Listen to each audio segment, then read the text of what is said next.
Ingin ikutan ngencani nikah Adila seperti kami? Simak kebersamaan kami bersama nikah Adila di sini, yang pernah dirangkum dalam majalah Hai nomor 22, edisi 28 Mei sampai 3 Juni 1991. Dan berikut aktivitas kami bersama nikah Adila seharian ini.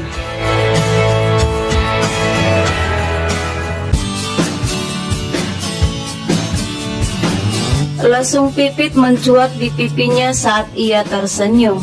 Begitu terlihat manis, cantik, dan bikin hati meleleh. Cewek ini memang lebih banyak tersenyum waktu ditanya.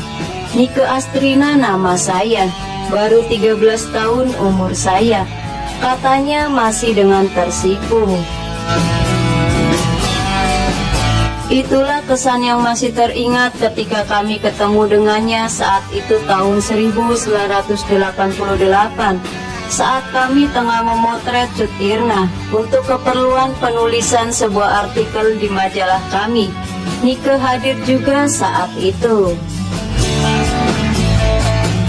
Kemanapun Cut Irna pergi, ia mengikuti.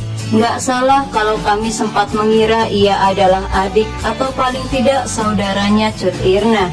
Dan nggak salah juga jika saat itu kami memperkirakan cewek manis itu bakal jadi bintang di hari mendatang. Hingga Nike pun ikutan diwawancara dan sempat muncul pula di rubrik kami, Hai Star. 3 tahun kemudian, cewek kecil tadi bukan hanya menjelang usia 16 tahun, namanya sudah ganti menjadi Nike Ardila. Tak beda jauh dengan nama aslinya, yaitu Nike Ratnadila. Namanya pun makin berkibar di belantika musik Indonesia. Albumnya Seberkas Sinar hasil garapan Dedi Dores, laris manis di pasaran. Disusul album keduanya Bintang Kehidupan, yang konon terjual sampai 500 juta biji. Album ini pula lah yang membawanya jalan-jalan ke Eropa hadiah dari BASF Award, plus sebuah mobil Toyota Kijang yang sekarang katanya sih sudah dijual setelah mengalami tabrakan. Tampang lembutnya pun hadir di layar perak. Tak kurang 7 film yang memasang sosoknya.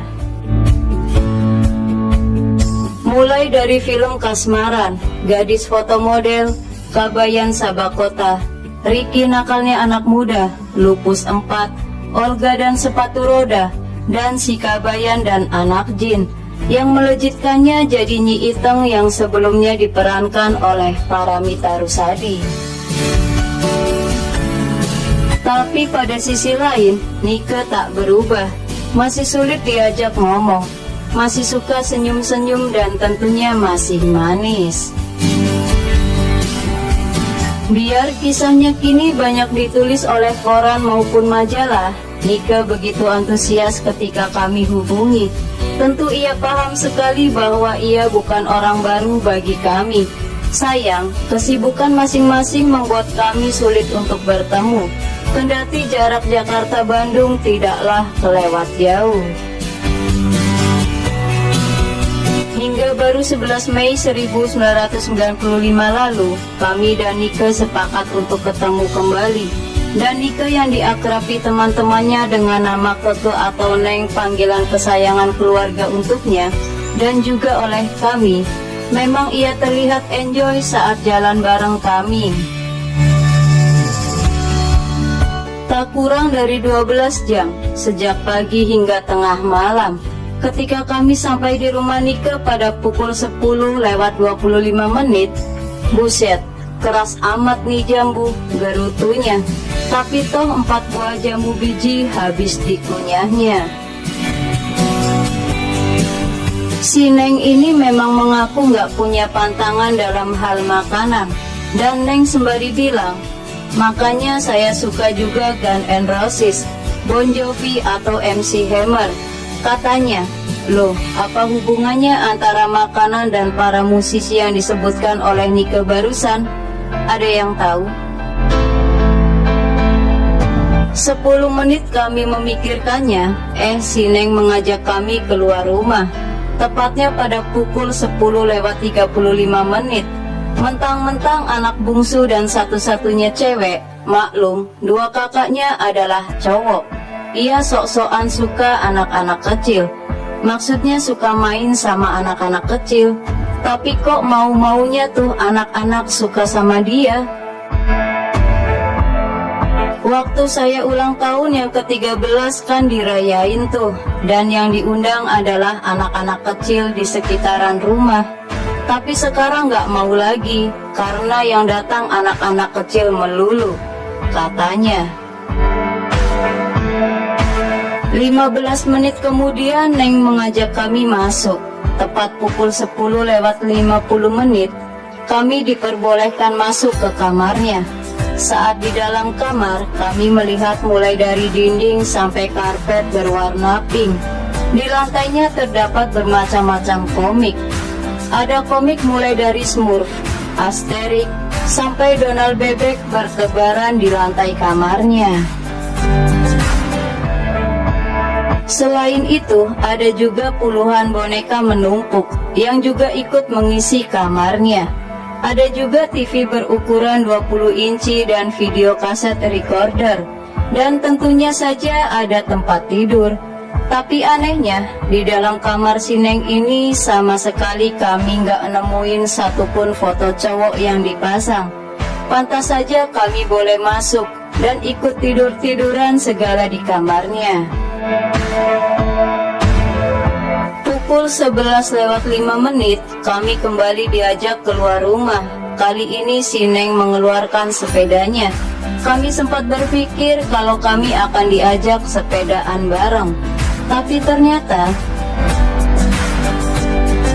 katanya dulu-dulunya sih ia mengaku doyan naik sepeda. Tapi kali ini bersepeda lantaran disuruh buat dipotret saja. Jangankan berolahraga, bersekolah saja ia kerap bolos. Konon ada temannya satu kelas yang bakal protes kalau si Neng ini bisa naik kelas. Kalau kata Bang Haji Roma Irama, sungguh terlalu. Pukul 11:15, setelah difoto saat sepedaan, sekarang dia mejeng di depan rumahnya di Parakan Saat 1 nomor 37 Bandung. Tentunya masih nangkring di atas sadel sepedanya. Rumahnya yang berbentuk L itu memang cukup besar. Halamannya luas dan ada kolam ikannya segala. Dan kata si Neng, setiap hari Minggu kolam ikannya itu dibuka untuk umum. Orang-orang diperbolehkan mancing di kolam itu, asalkan bayar. Sepertinya kolam ikan itu bisa makin ramai dikunjungi orang untuk memancing. Apalagi kalau dapat bonus bisa salaman dengan si Neng. Lagi asik-asiknya bercerita soal kolam pemancingan ikan itu, si Neng ngajak kami jalan-jalan. Tapi begitu mau jalan, tiba-tiba perut si Neng bunyi. Sepertinya pasukan cacing sudah mulai protes nih, minta jatah makan siang. Pukul 11:20, si Neng meluncur ke dapur dan ngajak kami makan siang bareng. Padahal terus terang kami masih kenyang. Alhasil ya sudah, dia makan sendirian, ngambil piring sendiri, nyendok nasi dan lauk sendiri. Terlihat cuek saja dia, makan gak pakai sendok dan garpu, alias pakai tangan, biar sunnah. Setelah si Neng selesai makan siang pada pukul 11:35, lanjut ngajak kami jalan-jalan. Tapi jalan-jalannya kali ini pakai mobil. Namun sebelum start, seperti biasanya ia nampang dulu di depan mobil Grand Civic-nya yang dibelinya dari duit hasil honor manggung, rekaman, dan main film. Biar jadi bintang kehidupan bagi keluarga, orang tuanya mengaku cukup ketat mengawasi anak gadis satu-satunya ini. Maklum, kini ia mulai protes kalau pergi kemana-mana suka dikawal sama kakak-kakaknya. Katanya dia udah cukup gede buat bepergian sendiri. Pukul 12:05, tibalah kami di sebuah mall di Bandung. Kali ini si Neng ngajak kami keluyuran di Plaza Bandung Indah. Di dalam mall, hampir setiap toko pakaian ia masuki. Tapi ternyata cukup risih juga ya jalan bareng si Neng ini. Soalnya semua mata nggak peduli cewek menyoroti. Tapi ia cuek saja sih. Sepertinya ia juga nggak peduli menanggapi berbagai gosip yang menerpanya. Pukul 14:35, habis makan bareng di restoran Padang, Nike minta ditinggal sebentar. Tapi sebelum kalian tahu alasannya kenapa Nike minta ditinggal sebentar, kalian tahu nggak? Tadi waktu makan, Nike makannya banyak banget loh. Laper apa doyan si Neng? Padahal kan dari rumah dia sudah makan. Ya mungkin karena dalam masa pertumbuhan kali ya Neng. Awalnya kami sempat merasa curiga saat Nike minta ditinggal sebentar. Ada apa nih? Ternyata Nike cuma ingin beli perlengkapan cewek. Jangan mikir yang bukan-bukan ya. Nike cuma mau beli bedak. Tapi kok pakai malu segala? Kan bukan bedak Doris yang mau dibeli. Abis takut lama nanti nunggunya, kata si Neng ini. Pukul 15:25, dari Plaza Bandung Indah, Nike pengen makan duren. Boleh juga tuh usul. Kami pun langsung menuju lokasi yang biasa menjajakan duren di pinggir jalan. Iya dong, di pinggir jalan, masa di tengah jalan. Setelah muter-muter ketemu juga tuh tukang durennya. Lagi girang-girangnya ketemu tukang duren, tapi mendadak gerimis turun. Gak seru dan gak lucu juga kan, kalau makan duren sambil hujan-hujanan dan basah kuyup. Kami pun lantas memutuskan untuk pulang. Nike mau dandan, soalnya jam 6 sore nanti, Nike udah mesti sampai di Caesar Palace, pintanya. Biarpun Nike buru-buru ingin cepat sampai di rumah, tapi Nike masih menyempatkan waktu untuk nelpon dulu di telepon umum. Ya mungkin Nike ingin mengkonfirmasi kedatangannya sore nanti. Biar saat sampai di rumah, ia tinggal ganti baju saja. Pukul 21:35, biar pukul 6 sore ia sudah hadir di Caesar Palace. Nike mesti menunggu sekitar 3 jam baru bisa tampil di catwalk. Sebelumnya di acara yang digelar oleh Bapindo itu ada dinner segala. Biar bukan profesi utamanya sebagai model, Nike boleh juga melenggak-lenggok jadi kapstok berjalan. Tapi lebih dari itu, si Neng ini memang punya vitalitas tinggi. Tak sedikit pula ia meninggalkan guratan lelah di wajahnya.